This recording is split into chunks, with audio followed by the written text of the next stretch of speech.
Okay, Boker Tov, good morning. Today's daf is good second day of the Omer. Today's daf is Mem Hey. We pick up in the bottom third of Mem Dal Amud Bet, the two dots. Line starts with Itmar, about 15 lines before the lines get wide. And we have just had a whole major debate of Rabbi Yomi and Reish Lakish about the status of a Nara, where the Chachamim say she can receive a get. Rabbi Yehuda says even that she can't do, but then Rabbi Yochanan says that's all she can do is receive a get. So she's passive, she's not making a choice, it's Baal Karcha, but any type of a thing that requires her decision, like getting married, that's all in the power of the father. So even though legally she's an adult as a Nara, all of the real decision and power for any type of a transaction rests with the father.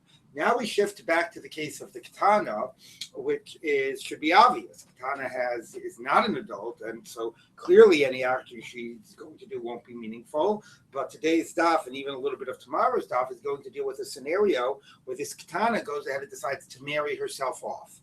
Now, we would assume that if you can't do it for a Nara, you obviously can't do it for a Ketana, it should be completely meaningless. But we're going to see some possibility that maybe that has some weight, and we'll see why. And just so people should realize this is not purely a speculative thing. It does sound a little absurd. Here, this 10-year-old is going to decide on her own to marry herself off. So low. But actually, when the Gemara gets in the end of the discussion, ends the sugya, we showed him get into a very heated discussion about how do we paskin, because apparently cases like this would happen. Now, I'm not exactly sure if it was the girl on her own, but certainly cases where the father wasn't around, the father was overseas, Medina Sayyam, for some extended period of time, and maybe the mother decided to marry the girl off, right? So she was young, and we dealt at the beginning of this parak. Joseph told us that even though the Gemara says that a man shouldn't marry off his daughter until she grows up and she's able to say she wants to marry this guy. Nevertheless, Joseph pointed out that there was a economic, historical reality that created a necessity to marry them off at a young age, even before they were bat mitzvah. So that would have been true in cases when the father wasn't around, even though he was alive. Okay, so this is going to become a very practical question. Let's take a look. Does it seem as if the father was dead? No, dead is different. Dead chazal were mitaking that the mother and the brothers have the right to did it on her own. Maybe we'll talk about that. But this is a case that the father is alive, so there's no question the father is really the only one who has control. Okay, Itmar. So it's taught. Ketana sheniskacha shaloli dasavia. A ketana that gets married without her father's acquiescence or even knowledge. Amar Shmuel, tzricha get v'tzricha miyun. She needs both a get and miyun. Now miyun is strange because miyun is only when the mother and the brothers marry her off. Okay, what's miyun doing it all here, and what is that? Why do you need both? Okay, why certainly do you need a get? She's only a ketana. So the Gemara says, so right, exactly. I mean, what's miyun at all? And if you do need it, why should you need it together with a get? Normally miyun is instead of a get. Miyun is by Kiddushin Durabanan. So if you wanted to call this some type of a Kiddushin Durabanan, just do miyun and not again. What's going on here? So that's exactly what the Gemara says. So the Gemara says, Amar Karnos, it says Karnos, the name of a Chacham, Dvarim Begav, there's things, it literally means things are inside here, meaning there's some problems going on here. Okay? Bego is how you read it? Okay. Dvarim Bego, there's problems, there's some issues here. What are the issues? Im get lama miyun lama get. If one, why the other? Right? Miyun is for derabbanan marriage, get is for deraisa marriage. What's going on here? Amrulay, the rabbis of the base medrash said to him, Hamar ukva beidinei bekafri. So look, if you have a problem with Shmuel's teaching, Mar Ukvan is based over there in Kafri, which apparently is a nearby town. Let's go ask them to explain it. Okay, so presumably they went there, and what did this based in do? This based in referred it up. So it says, it seems like this is what the Beis Din did. It could be this is also what the rabbis did. So what they did is the following. They reversed who said what, and they sent it to Rav. This is an example of blind review. Okay, they want to make sure that they got a non-biased response, or at least the Karna would be satisfied. So if Rav is going to come and defend the position of Shmuel, Karna would say, it's his colleague. Of course he's defending the position of Shmuel. So they reversed it. They said that Karna said that she needs a get and miyun, and Shmuel, said it doesn't make sense, one or the other. And let's see how Rav responds, which one he sides with. Okay, so they stacked the deck in favor of Karna's critique. On purpose. Because not by accident. They just on purpose. They stacked the deck in favor of Karna's critique, and let's see what Rav says. Okay, Shadrula Kami to Rav. Amar Lahu. So Rav said back, Hay Elohim, like in God's name. Tzricha get v'tzricha miyun. No, Shmuel said, questioned that idea that you need both. It's not true. You do need both. V'chasle l'zare, the Abba bar Abba, and God forbid the son, the child of Abba, the son of Abba, meaning Abba was Shmuel's father's name. Okay, so Abba bar Abba was a way of referring to Shmuel, and God forbid that Shmuel, the name of Hachi, should say that should question that you need both. Because it was very clear that Rav was there of the opinion that you need both, and even when he thought that Shmuel said the opposite, he still said you needed both, and he couldn't believe that Shmuel would say the opposite. So Rav and Shmuel now both very strongly feel that this girl needs both, and it doesn't seem to make any sense. It's very smart. It's very smart, actually, of them to do that on purpose, because it could intimidate. Like Shmuel said that. Right. Oh, I'm going to second guess my opinion. Exactly. So he stayed with his opinion. Right. It's very hard to do that. Yeah. That was a very good strategy. Yep. Okay. So the time of my. So now Rav and Shmuel both say she needs both. What's going on here? What's the reason? Amar Ravacha Breda Ravika tzricha get shemini tratzeha. She needs a get because maybe the father in the end will be okay with it. I thought he doesn't know. 1 minute. Well, when he finds out. So 1 minute. V'tzricha mion and shemini tratzeha b'kedushin. He would be okay with it. V'tzricha mion. So why does she need mion? Shemeloni tratzeha b'kedushin. Maybe the father won't be okay with it. But then what's going to happen? She's going to have a get in something that was never a Kiddushin. And therefore, v'yomru ein Kiddushin tov simbachota. People will say, look, if all we saw was a get, it must be, people will say, that the father was okay with it. It was a Kiddushin d'oraisa. The get makes her a grusha d'oraisa. And then there's going to be a Well, then they'll say that if this same man who gave her the get tries to marry her sister, they'll say it won't be chal, because you can't marry a woman's sister even after you divorce the woman, as long as the woman is still the first wife is still alive. So basically, saying Yomi Kiddushin Tovsin Bachosa means that there are some possible kulas that will emerge from the fact that people think that this woman is a grusha d'oraisa, is a vare grusha. So they give a miyun as a way of signaling, maybe that get was only a chumrah, because if she was really married, you don't need anything in addition to a get. So the fact that they require a miyun shows she maybe wasn't really d'oraisa married, and maybe the get was some chumrah, and that therefore it protects us from sort of some kula that could emerge from assuming that she was married d'oraisa, which would mean now that the man would not have any, like even if he gave money to her sister, we would say it wouldn't be chal. Now we realize it might be chal because he was never married to her. So what you have is two things. Number one is you have that miyun functions as a way of signaling, not just as a way of addressing Kiddushin d'Rabbanan, which is exactly, this whole case is an underage girl who gets married without the father. It looks like Kiddushin d'Rabbanan, right? It looks like the case when an underage girl doesn't have a father and the mother and the brothers marry her off. So the normal type of way of responding to that is miyun. So it doesn't seem like they just grabbed miyun out of thin air. It seems like miyun would sort of be a normal way of responding to something that's a case that looks just like this, a Kiddushin d'Rabbanan. Okay, but here they're using it to balance the possibility to balance the fact that they demanded a get and to signal the fact that this is not really clearly a Kiddushin d'oraisa. It's just really like a chashash and a concern, and you know that because we're also demanding miyun. Now, the Rishonim have a very Rishonim have a very significant discussion about what is this issue of nisrates ha'av. There's two questions. Question number one is, even if the father was okay with it, let's say he was even okay with it from the get-go, how do you give the money to this girl? She's a minor. She can't be a shaliach. Right? You can't give money directly to her, right? Mm-hmm. So how does that work for Kiddushin? Even if the father from the very outset said he was okay with it. So interestingly, I looked through many Rishonim don't even address the question. Finally, the Ritva raises the question. And what he says is, remember at the beginning of the Masechet, where somebody could say, a woman could, say to a man, put the money on that rock there, or throw the money out in the ocean, or give the money to that other person, and I'll treat that as my kesef Kiddushin. And we sort of say that works, okay? Basically, because she gets hana, that he listens to her, or somehow works through other ways. Anyway, so even though the girl isn't a shaliach, if the father is okay that this giving the money to her counts as kesef Kiddushin, that could count as an act of Kiddushin. Although again, it's questionable, but that's how we're explaining it. The other big question comes, when are we concerned that the Av was okay with it? Were we thinking that the Av maybe from the outset presume like was okay, like knew this guy was interested in marrying his daughter, from the outset was thinking like, yeah, if he gives money to her, I'll be okay with it, or some type of a thing of that nature, right? That doesn't sound like that, and we haven't discussed that, although we'll discuss a similar scenario in a minute. Or the way most, that's what the Ravid says, but it doesn't fit with most of the cases.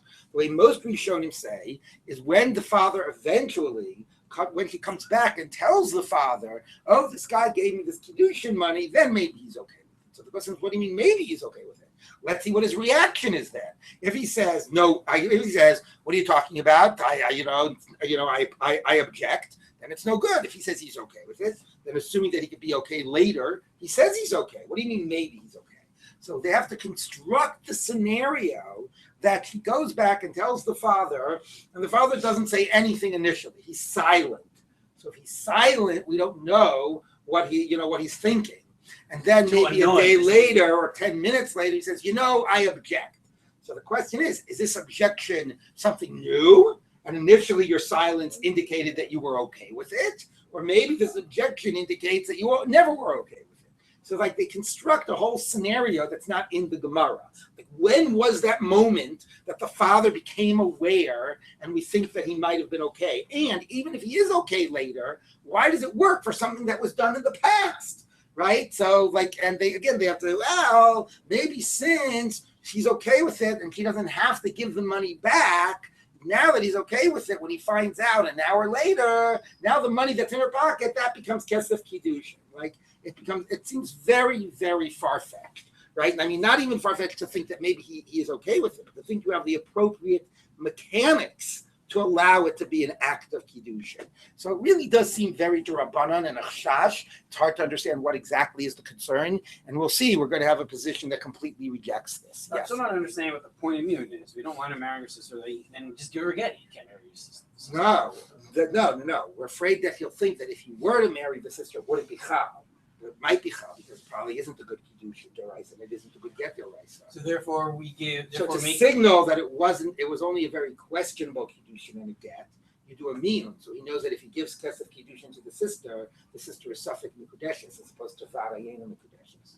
So the sister is Suffolk Mikudeshes, so we might just tell him, just don't marry the sister. Forget about this whole thing. Wait, don't tell him. Whatever. They were afraid that people would draw the wrong inferences, They'd say, oh, there's a get. That must mean X, Y. It's sort of like your classic safeguard. It's done to signal, to protect against there are going to be other cases, Tosus discusses. How about marrying the daughter? How about marrying the mother? How about whatever? A lot of possible scenarios. You want to signal. You don't want to send confusing signals. If all you had was get, it would signal to people that this was Kiddushin D'Oraisa. Okay? But anyway, very hard to understand where, at what stage is the father.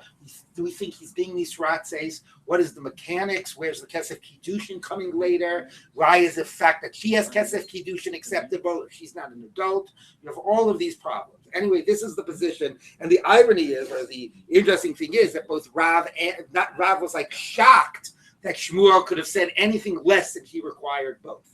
Right, but to us, at least to me, it's very hard to understand why any of this is necessary. Yes. So is he allowed to marry the sister? Is he allowed? No, because it might be that it was good Kiddushin, right? Okay, but we don't want him to think that if he gives Kesef Kiddushin, he doesn't have to be concerned about it because it might have been not good Kiddushin. The scribe cleans up with this situation. All right, so the Gemara says like this: I'm Rav Nachman, who shishitru. So Rav Nachman tries to limit this. All of this is only if Shidduchin, right, preceded this whole thing. That there was a whole conversation with the groom and the groom's family. Do you want to marry my daughter? Whatever. The father was there and he was part of it. And then there was some Kesef Kiddushin given not in the father's presence. All right, that already makes a lot more sense. Again, not to solve the mechanics so much, but at least to solve like why we would think the father would implicitly agree to that as a Masa Kiddushin, maybe even before the fact. Okay, Ulamar afilu miyun ein tzricha. You know what? She doesn't even need miyun. Nothing means anything here. She's a ketana. Give me a break. No miyun, no get, no nothing. Now the Gemara says, Alpha gav deshidchu. The question how to read this line, but I'll read it the way Rashi does it. What does Ula mean? It's not a problem, even if there was shidduchim that preceded it. So Ula isn't actually saying that. I know it's confusing, but that's the way Rashi reads it. So the Gemara says, no, manda masniha lo masniha. The one that says that we're talking about a scenario of shidchu does not say that Ula says you don't need miyun. Because according to this way, if it really were shidchu, then at least Ula would agree there's some concern going on here, maybe at least miyun. Ikadami, but some say, Amar Ula, he said it as an independent statement. And again, there's some question how to read this, but the way Rashi reads it is that even with shiduchim, black and white, she does not require miyun.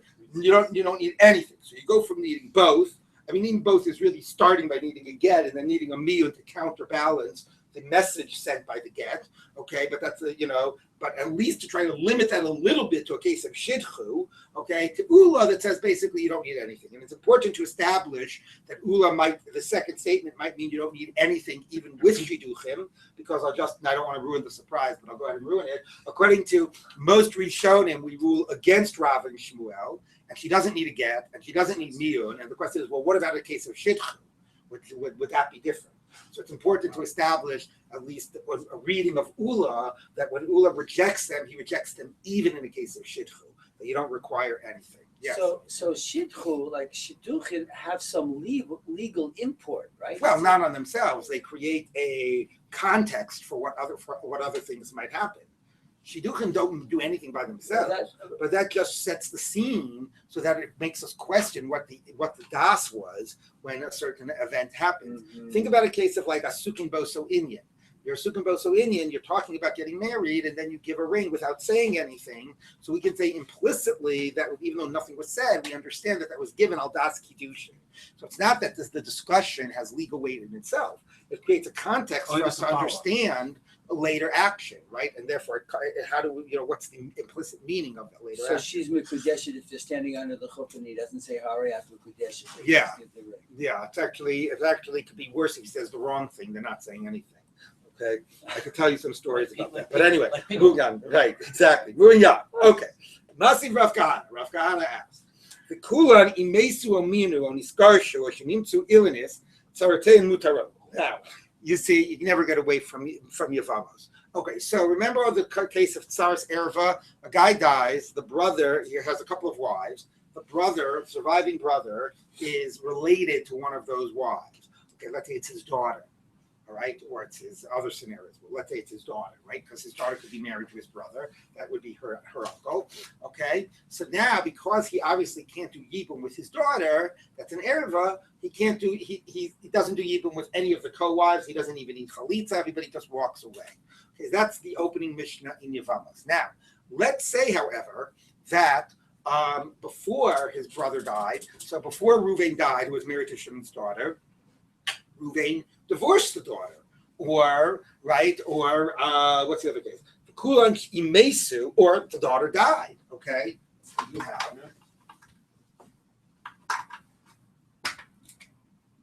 Here's Reuven. Here's Shimon. Yeah, he's married to Bat Shimon. Sorry, he doesn't get a name. Okay, we'll call him Rachel.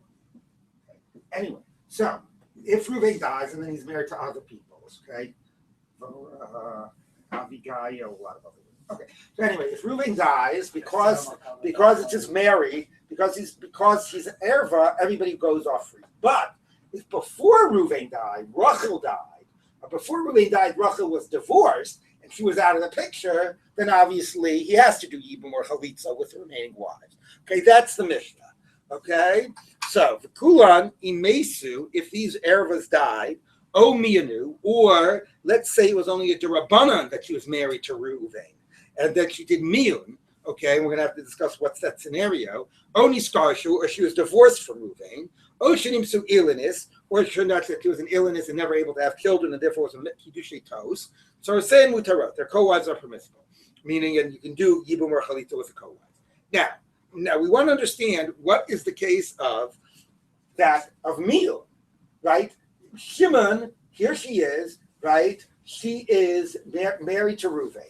Now, could be she married herself to Reuven as an adult, right? Rachel here. Everybody with me? Yeah. I mean, not to it.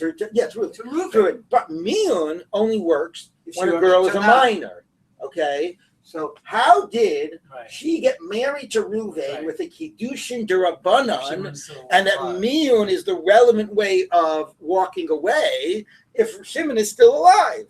Okay, normally Miyun is only when Shimon is dead and the mother and the brothers marry off. He was on a business trip. So, So the Gemara says, the Kach Shema, in this case, who married off this daughter? The father, the Miyun Sagila. How does she walk away with Miyun? Get Ma'aliyah Baya. She needs a real get. Elulav, the Kach Yinaksha. So she married herself off. Viktani Debaya Miyun. And you see that she requires Miyun. So how could Ula say she requires nothing? Now, in a way, this could be a question of Rav and Shmuel as well, because it sounds like she only required Miyun. She didn't also require a get. Okay, so Tosfos deals with that. But what you see is there are scenarios where a girl underage could marry herself off, and at least it's some rabbinic problem that at least we demand Miyun. Okay, in a way, it should also be a question to Rav and Shmuel, because it doesn't demand get. But anyway, you have a scenario that a daughter can have a father and be underage and demand Miyun. So the Gemara says, "Who mosiv la, who mefarik la?" He raised this question and he answered it. She was treated like an orphan in her father's life. What does that mean? So basically, what it means is that this was her second marriage. Nebuch, this young girl. First, she was married to some other guy, okay, by the father, Kiddushin, and not only that, it was nisuin to the other guy, and then the other guy died. Okay, so now you could have an emancipated minor. You know, you have an emancipated minor by this girl is that she was married to another guy and with nisuin, and then she totally leaves the father's control because he's nisuin, and then the other guy dies. So she was under 12 years old and there was nisuin. Yes. Yeah. And then the other guy dies or divorces her. Now she has completely left the father's control because it's nisuin, so she's no longer under the father's control. So then she married herself off to Reuven. That would require Miyun. Now, why that's important is it helps us understand the role that Miyun is doing here. Because again, classic Miyun is there's no father, and the mother or the brothers marry her off, and Chazal instituted a Kiddushin D'Rabbanan.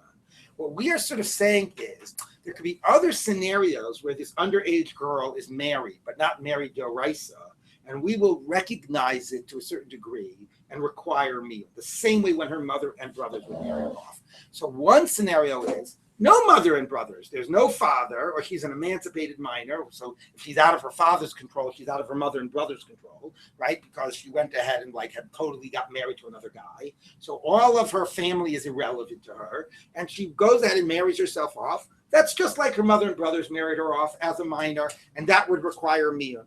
So a similar case is that there is a father and she's marrying herself off. Right? Does that become a type of a Kiddushin D'Rabbanan that requires a Miyun? So that's the issue. The get idea is a more extreme concern, that maybe the father said okay and it became a Kiddushin D'Oraisa. But the Miyun idea is patterned after that basic idea of when there's mother and brothers and no fathers, and she's a minor, it's Kiddushin D'Rabbanan. So you could have other cases. You could actually be emancipated because she had been married to another guy and she married herself off, or she married herself off without her father's okay. Do those create a type of a Kiddushin D'Rabbanan to require a Miyun? So in the first case, we said yes, that's what's going on by this case of Yibum. She had been emancipated and married herself off. But our focus is there is a father around. Will that ever require Miyun and or a get? This is so Rashi seems to say that the Miyun is to protect her from being treated like a hefker, is that because she's so young? Is that what it means? No. Under that, you were a matchil of like being like a yatoma. Right? So this is the katana shein la'av shelo yinahagu b'minhag hefker. No, that's why they made the establishment of the Kiddushin D'Rabbanan. 1 minute.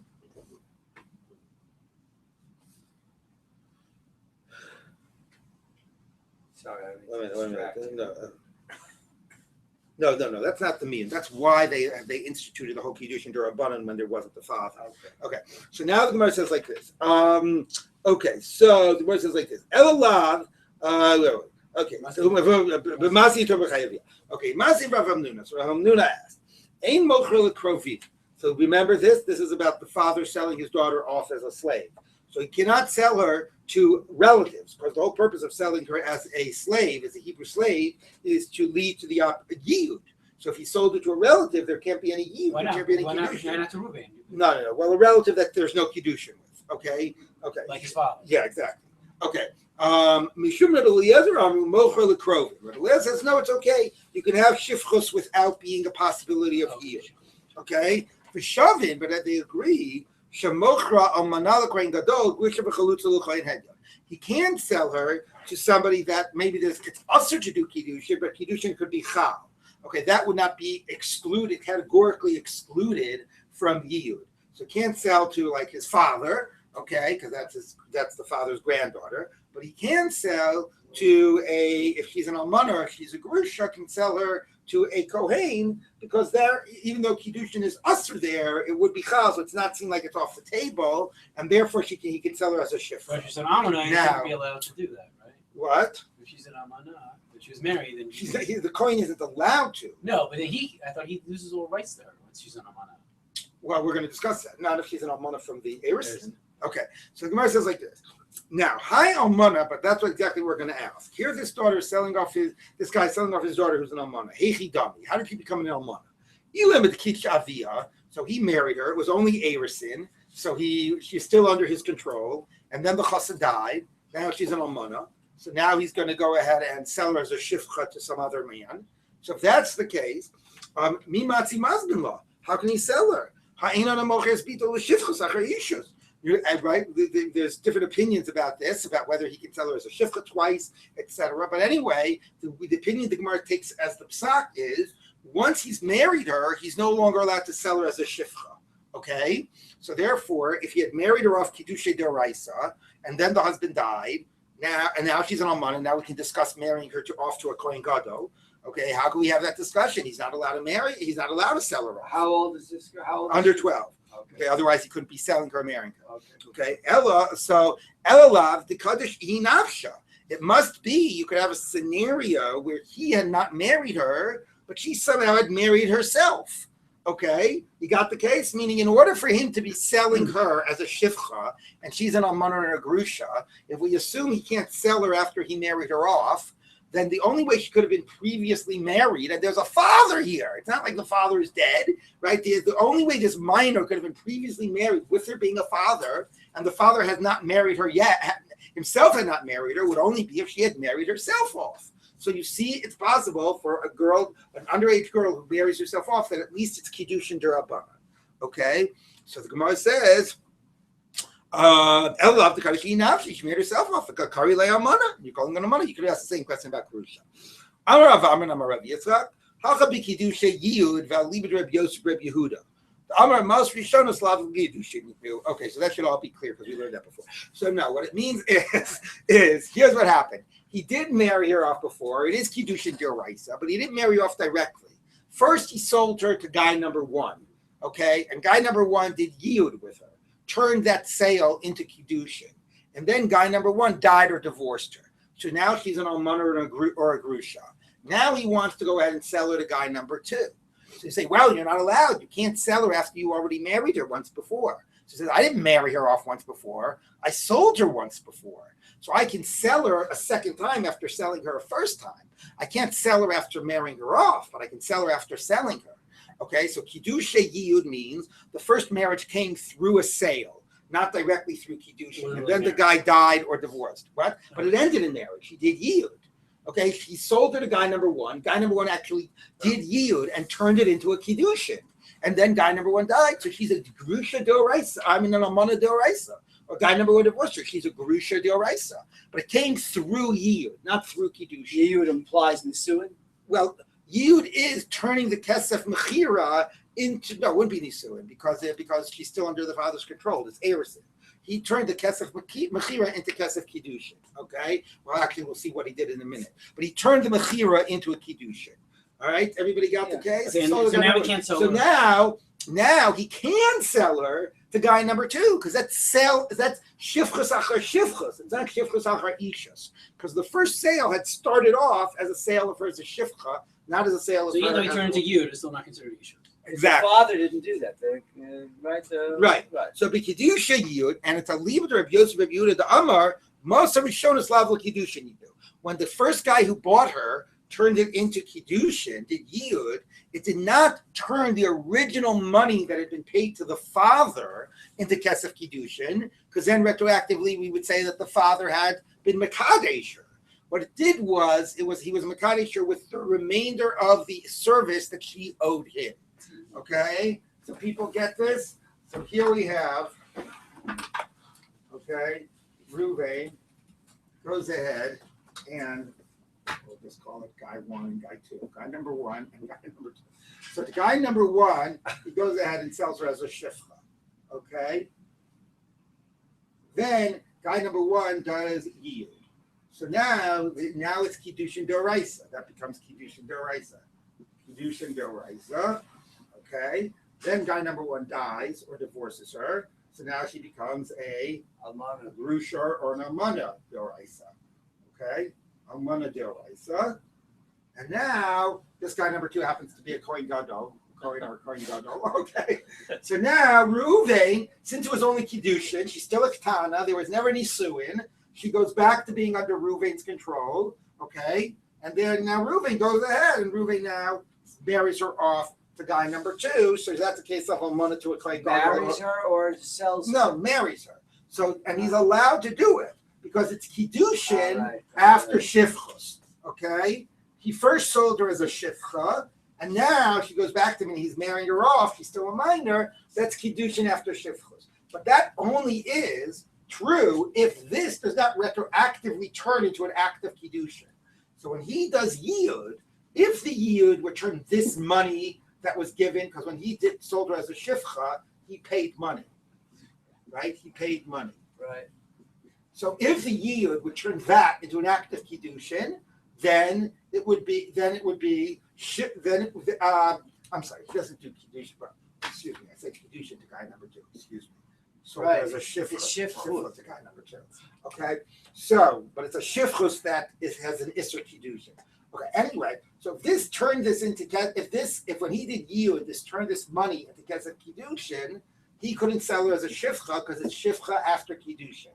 So, but if we say it's not the original money that becomes Kesef Kiddushin, when he does Yiyud, what he's basically saying is, you still owe me a year of service. Let's take that year of service, and I'll accept that year of service as Kesef Kiddushin, as it were. That the act of Kiddushin comes later, and therefore this is a case of Shifchus after Shifchus, not Shifchus after Kiddushin. So in other words, the guy number 1 says to her, instead of making kugel all year in the kitchen as my shifcha, make the same kugel in the kitchen all year as my wife. There you go. Exactly. Okay.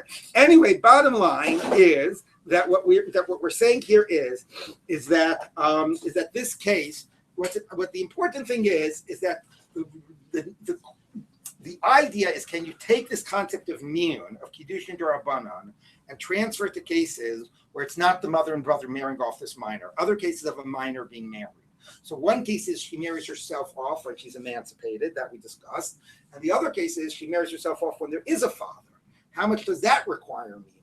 So the Gemara is sort of, Ula is resisting the evidence that there would ever be a case of miyun if there is a father. If there is a father, then what he does is meaningless. You certainly don't need a get, says Ula, and you don't need miyun. Rav and Shmuel say you need both. Okay, so now the Gemara is going to continue. Let's take a look. Itmar, Mace, v'naflu lifnei achiv liyibum. So this girl who married herself off, okay, so what happened? So she married herself,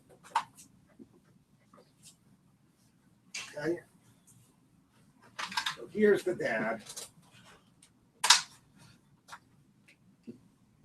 here's the girl. She goes ahead and she marries herself off. The father didn't do it, to Reuven, okay? So Rav and Shmuel say that means something, Ula says it doesn't mean something. Then Reuven died, and now you've got Shimon. Okay? So, according to Rav and Shmuel, when she did this, that would have required get plus via. Right? They would have seen that even though she did it on her own. Now, what does Shimon have to do here? Is it a case of Yibum, right? Okay, that's the question, right? So, what's he going to do? Of course, halachically, she might not have been married to this guy at all. Okay, so what's Shimon required to do? So let's take a look. Mace, Amar Avun Amar Rav. So this is in the name of Rav. So this is obviously following Rav and Shmuel. Lima enes lima amaro, the ena mima enes lizikato. She does miyun if Shimon does mamar. Remember what mamar is? That's when the brother-in-law does an act of kiddushin. So here she is. She's still a minor. There's still a father, and Shimon goes ahead. Now Shimon does mamar. Shimon does. So here there was one act of kiddushin. Okay, with the father, and he does now ma'amar, which is a second act of kiddushin. Okay, so if after Reuven died, Shimon did ma'amar, then she has to do miyun. But she doesn't have to do miyun just because there's a zika. Now we're going to explain what this means. Ketzah. Also by ma'amar, if Shimon did ma'amar, tzricha get, v'tzricha chalitza, v'tzricha miyun. She needs all three, okay, from Shimon. Why does she need all three from Shimon? Tzricha get, Shimon tratzei ta'ab b'kedushay sheni. So following the same concern that whenever that this minor who marries herself off, the father might have agreed. So maybe we say like this. Maybe in this case, the father didn't agree to the Kiddushin with Reuven. Okay, so this was nothing.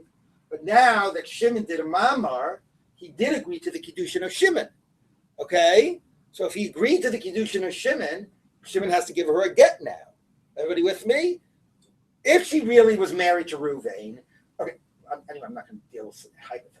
Anyway, if a father agreed to the Kiddushin now that Shimon did, Shimon is Reuven's brother, okay, then she's really married to Shimon Doraita. If he didn't agree to Reuven, Reuven's out of the picture. So then the Kiddushin is a real Kiddushin Doraita. And now she needs a get from Shimon. That's why she needs a get. Tzricha get Shimon Yitratzeh b'Kedushay Sheni. Tzricha chalitza Shimon Yitratzeh b'Kedushay Rishon. But she also needs a chalitza because maybe she had been married to Reuven. Okay, now the father was okay with married with Reuven. Now Reuven's dead. Now there's a real zika here to Shimon. And now Shimon really needs to do a chalitza. Okay? So Shimon needs to do both a chalitza and a get. A chalitza because maybe she was married to Reuven. A get, maybe she wasn't married to Reuven, but now she's married to Shimon because Shimon did a mamar. Now, why does she need a? Tzricha miyun. Shimon lo nitratzeh lo b'kedushay rishon lo b'kedushay sheni Yomi Kiddushin tovsim b'chosa. But she needs miyun because maybe the father didn't agree to either marriage, and she's not married to either guy, and the get and the chalitza is all meaningless. And to signal that all of that is really meaningless, might be meaningless, it might be just a chumrah, and it's not really doraisa required, she does miyun, that shows that the whole thing might really not be necessary, like we sort of did before. Everybody with me, more or less? Yeah. Okay, fine.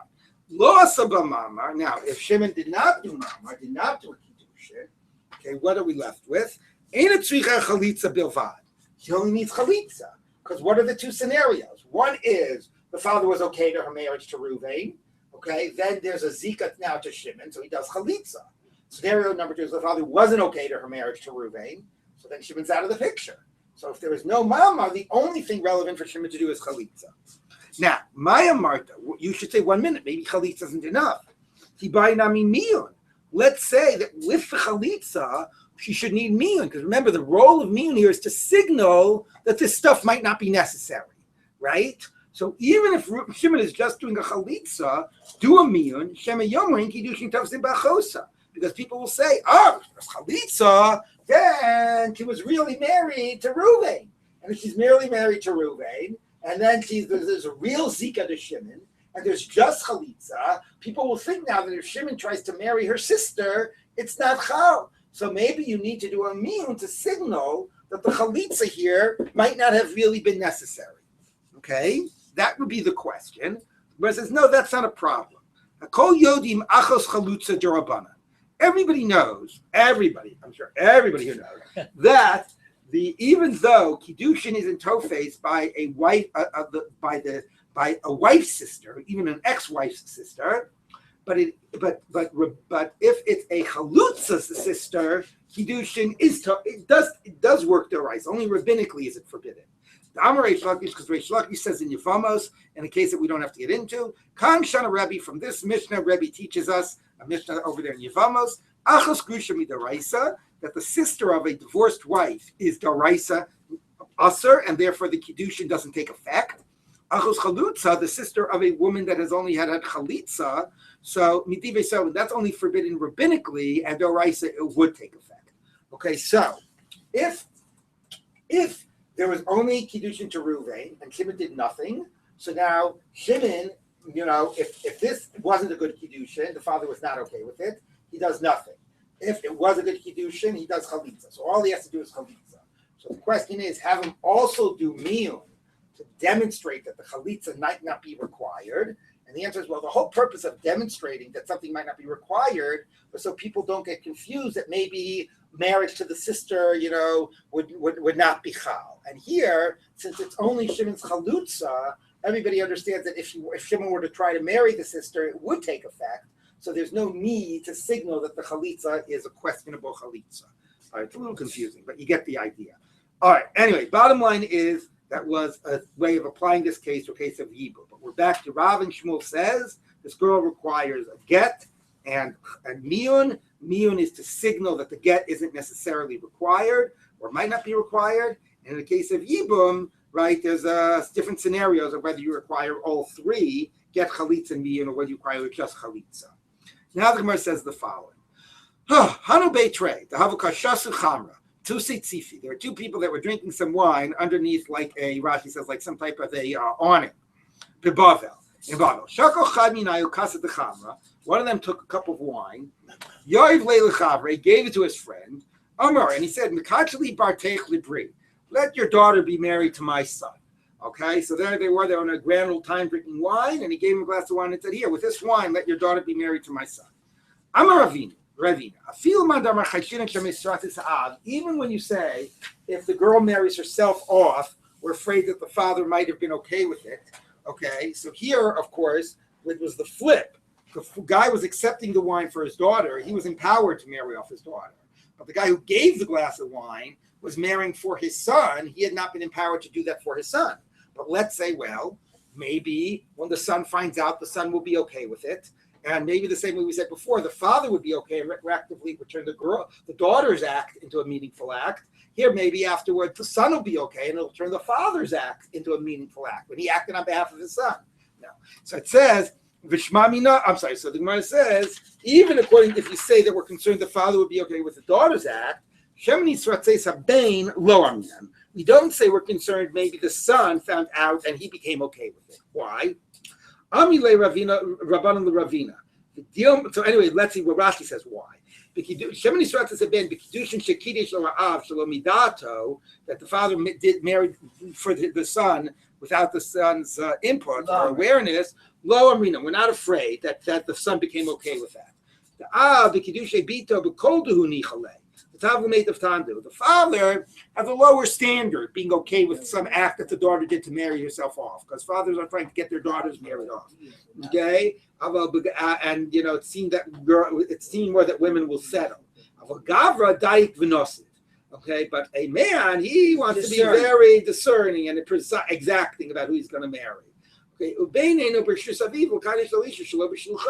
and the father doesn't have the right to do it without being a shliach. So besides the question about the presumption of whether men are more discerning or women are more discerning or who's trying to marry off daughters and so on, is also the point that in this case you need real shlichus for him to do it on behalf of the son. Even if the son was okay with it retroactively, you have to be a shaliach, right? We discussed before that when the daughter receives the money, maybe she couldn't be a shaliach anyway. She was a minor. So we discussed though that giving kesef kiddushin, you could throw the kesef, in the ocean or put it on a rock, and somehow if that's what the guy wants, it might count. Okay, or the girl wants, whatever, that might count. Okay, but here to actually marry the girl for the son, you would have to be a shaliach. So there's two reasons why we won't say that if he was not designated as a shaliach. Number one is we'll assume the son, wants to be much more certain about who he's marrying. And number two is that das isn't enough. You need real appointment of shlichus. So let's take a look. He's a minor. Is the father. What? The father has no interest anymore than any other person. Exactly. Yeah, that's the point. Okay. The whole Hami is well, you're right. He doesn't have any legal standing more than any other person, but you might sort of say, like, maybe, there's a presumption that he would be okay with decisions his father makes. But you're right. He doesn't have a legal standing, and that's exactly it. Somebody goes out and does something for somebody else, right? So it's required. Now, you could do zachin ladam shalom b'fanam, but this is not so much zachin as we'll see in a minute. This son is also a minor, clearly, right? No. Actually, if he's a minor, then it certainly wouldn't work. Because a minor cannot marry, a minor boy cannot marry a woman. He would have to have been an adult. Right. So this boy is an adult, but did not designate his father. Correct. So now the Gemara says like this. Amalei Rabbanan Ravina. The rabbi says Ravina. Maybe he made him a shaliach. Now the question is when? Are we afraid that he made him afterwards and retroactively? How would that work? So maybe he made him a shaliach from the outset. Let's ask. Let's find out. Right? It's all a question about where are we getting our data, our evidence from? Anyway, let's be concerned. Assuming we can't know anything more about the case, if we saw the father do it, let's be concerned that might indicate that the father had been made a shaliach. So the Gemara says, no, people don't have the chutzpah to make their father a shaliach to marry for them, a woman for them. It's so funny because you would think, what do you mean that's a chutzpah? The father now is empowered to do it. His father loves the idea. Great, I can marry off my son. But again, it just shows the irony, right? Which is that when the girl is doing it, she's a minor, she's under the control of the father. It shows the father's power that he's marrying off his daughter. But when the father is the son's shaliach, the son is the one in power, and the father is just an agent of the son. So it shows a subservient role to the son, even though you could give the shaliach, the father being subservient to the son, even though you could give the shaliach the discretionary power to choose, still fundamentally he's doing a service for the son. And therefore it would be considered like nobody would ever do that. Okay, so the Gemara says, but 1 minute, maybe the son, his question is who are we talking about? But maybe the son said to the father, oh, you see that girl there? I'd really love to marry her. And he was talking her up to the father. And then the father decided, oh, great, I'm drinking with her, with this girl's father. How about my son? So maybe that's sort of like the case of the Gemara before about Shidduchim, right? There was already a context where you knew that the son might want it. Okay, you could read it the opposite. Maybe the father was reading the shidduch to the son. But either way, there was a context where there maybe was a presumption that the son would want it. Okay, so the Gemara says, you know what? That maybe makes it more of a question because that's sort of like the case of Shidduchin. But actually, I know that Ravina, that Ravina here disagrees with Rav and Shmuel, even in the case of the daughter. Even in the case of the daughter, we're not afraid that the father said okay. So in a parallel case by the son, we certainly won't be afraid that the father said okay. If you said in the case of the daughter that maybe the father afterwards was okay with it, then maybe there would be something to be concerned about in this shidduchim case with the son. But bottom line, we're poskening, Ravina's poskening, that we're not even concerned in the case of the daughter marrying herself off, so we're not going to be concerned about the case of the father doing it for the son. What was your question? We're not concerned that the son gave the father permission, right? We're not concerned that the son gave the father permission, because it starts by the case that more people are concerned about that the father was okay when the daughter did it. Ravina isn't even concerned about that case. So he's certainly not going to be concerned about a case that the son gave the father permission. Okay, but the Gemara starts trying to say maybe there could be a way they could be comparable if there was some type of a shidduchin that preceded it. Okay, so now though we're also seeing the psak question. Because we're saying now that Ravina was a later authority, right, basically rejected Rav and Shmuel, and presumably even in a shidduchin type of a context, because now we're talking in a shidduchin type of a context. Okay, so now the Gemara continues. So, Hahu Gavra, there was a man, the Kaddish Bekisha de Yarka, Beshuka. He married a woman with a bundle of vegetables in the marketplace. Now, apparently this woman was an underage girl, okay, with a father. So I'm a Ravina. Even if you say that we're normally concerned, like Rav and Shmuel, that maybe the father was okay with it afterwards. Hani mili derech kavod. That's only when the original Kiddushin was done in a respectful manner. When the original Kiddushin is done in a degrading manner, then we would never be concerned that the father would be okay. So Amali Ravacha midifti Ravina bizayin demai. What made this degrading? Is it that it was just a bunch of vegetables, like gave her some parsley or something? I don't know. Or was it because it was in the marketplace? Which one would determine that we're not concerned that the father was okay with it? Nafkamina, the Kaddish Bekaspa Beshuka, because I can give you a case with one without the other. Maybe he actually gave her money, but it was in the marketplace. Oh, Bekisha Diyarka, or gave her a little bundle of vegetables, but it was Beves in the house. So which one would be Derech Bizayin that we wouldn't have to be concerned about the father? Amalei, I divide the Derech Bizayin, who either way would be Derech Bizayin. So now we're like limiting the cases where we're concerned. One way we said earlier is maybe according to Rav and Shmuel, we're only concerned if there was shidduchin that preceded it. Now we're saying maybe we're not concerned in case of bizayon, and we'll have a broad definition of bizayon. You also have the position that when we reject Rav and Shmuel completely. Okay? Now, a third case. Huda Amar Likrivai, this is a case we had before, you might remember in Nidarim. The man said, I want to marry off our daughter to my relative. And she said, no, we're going to marry her off to my brother. He said, I want to marry her to my brother. She said, the wife said, I want to marry her to my brother. Kafte ad amrla tehave likreva. So she basically compelled him, and until he finally, talked him into it, until he finally conceded and said, fine, Right. She can marry your brother. She didn't let up. Okay. So then they were having a party. They had a l'chaim. Okay, we decided she's going to marry the wife's brother, and they invited all their friends, and they had a l'chaim. She was engaged to the wife's brother. And there they were eating and drinking. Asa Kreve, his brother came. The Igra, I'm saying brother, just as relative. The Igra up on the second floor. Okay, the Kidsha, and he was up on the second floor with the girl and gave her kesef kiddushin. Okay, his brother, the one that he initially had wanted. So if we say Shemini Tratze Ha'av, so here, and especially in the case of Shidduchin, here we know the father had wanted her to marry his brother, and that's what happened in the end. In the interim, he had given in to his wife. But are we going to say that now he's going to go back to what he really wanted all along? We're going to be concerned that now the father's okay with it. So Amar Abaye, we're not going to be concerned in that case. See, Sheirit Yisrael lo yasu avla. The remnant of Israel will not do perversion. Lo yidabru chazava will not speak falsehood. So we are not concerned in this case of nitzrat ha'av, even though that's originally what he wanted. Once he agreed with it to his wife that he was going to marry his brother, we're not afraid he's going to back up. And not only did he agree to his wife, I should say it goes further, because he actually seems to have now, agreed to the chassan. Right? They made a party. They announced it. So like sit on the roof, but we announced it, right?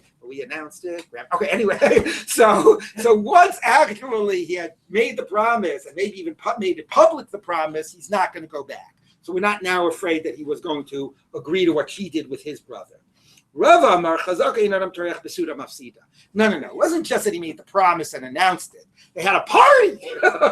Okay. So now he's not going to go and say, okay, forget the whole party. We have to have another l'chaim because now she's engaged to another guy. Once there's a caterer involved, exactly. It's set.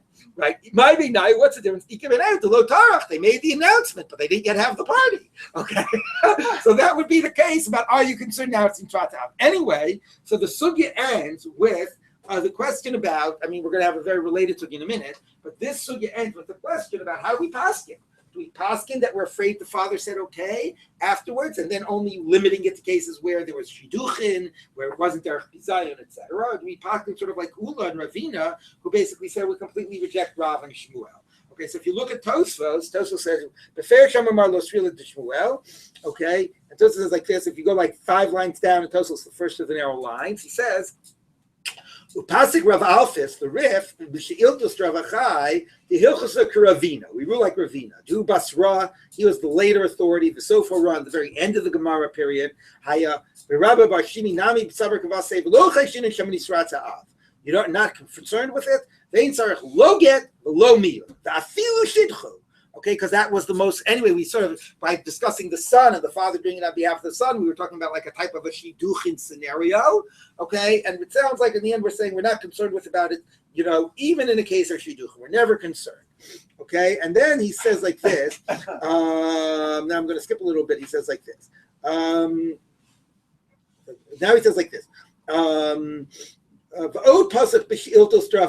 line starts with the word achai. It's about 20 lines down in the narrow lines. Okay, he says, this is the case I told you. So number one, if the father is around, we're not afraid that he agreed and it's nothing. Let's say the father's on an overseas trip. He's been away for years. She goes ahead and she actually can rabbinically, not doraisa, we're never concerned about a get. But remember we were talking about miyun and Kiddushin d'Rabbanan. When the mother married her, when she was emancipated. Let's say the father's alive but not around. Can we still have the Kiddushin d'Rabbanan there in order to protect her? Right? Because the purpose of Kiddushin d'Rabbanan is the whole purpose of Kiddushin Ketana, and why we had to create a d'Rabbanan form of it when there's no father, is because the family needed to make sure that the girl was watched after and protected and had her future assured. So can we do that if the father, can we do that if the father isn't around? Okay, he's alive but not around. So here the same psak, that is that if the father's around, we don't need anything. we're not concerned with a get, with me, and anything. Father isn't around, we're asserting then there is a similar Kiddushin D'Rabbanan that can take place. Continue somebody la'av the Tiknu Rabbanan Kiddushin Mishum Hefker, so she should not be taken advantage of. We're afraid she'll be taken advantage of. So in that case, we allow for there to be a Kiddushin D'Rabbanan. Rav Menachem Miyuni ain't a mode of a davar. Does not agree. There was a story. He went away to a faraway land. He left a small daughter, and maybe there was a wife or whatever, but it doesn't matter. Technically, only the father has control. And the daughter was married off. And Rav Menachem said, "You're not. If a guy can't stay married to her. This guy that the mother married her off to. Why?" And he had a new reason. Not only is it not, we don't believe that it's Kiddushin D'Rabbanan, but a new problem. Maybe the father, who's over in Japan, in the meantime, has married her off to some other man. So how can she now be married to a man here, right? Whether there is a Kiddushin D'Rabbanan or not, what about what we don't know what the father is doing over in Japan? And then he gets into a whole debate with Rabbeinu Tam. And Rabbeinu Tam says, if you're afraid about that, let's say the father dies in Japan. She should never be able to marry anybody because maybe the father married her when he wasn't around. So we're not concerned what the father does when he's not around. We're not afraid that it happened. Anyway, it's very fascinating to see that there was a real need. This ties into the first Tosos of the Perek. Right. There was a real need to ensure that the girls were married off at a young age. And even though the Gemara says you're not supposed to do it. And now we see that even if the father isn't around, wanted to make sure that they were protected and married off. So on the one hand, if the father is around and she goes ahead and does something, it's meaningless. And there's no need for get or mean or whatever. That's the psak at the end. But if the father is far away, there was a question that maybe we needed to assume that there is some type of Kiddushin D'Rabbanan that she or the mother can do in order that her interests will be protected. Okay, so we will continue with this. There's an article in the New York Times today.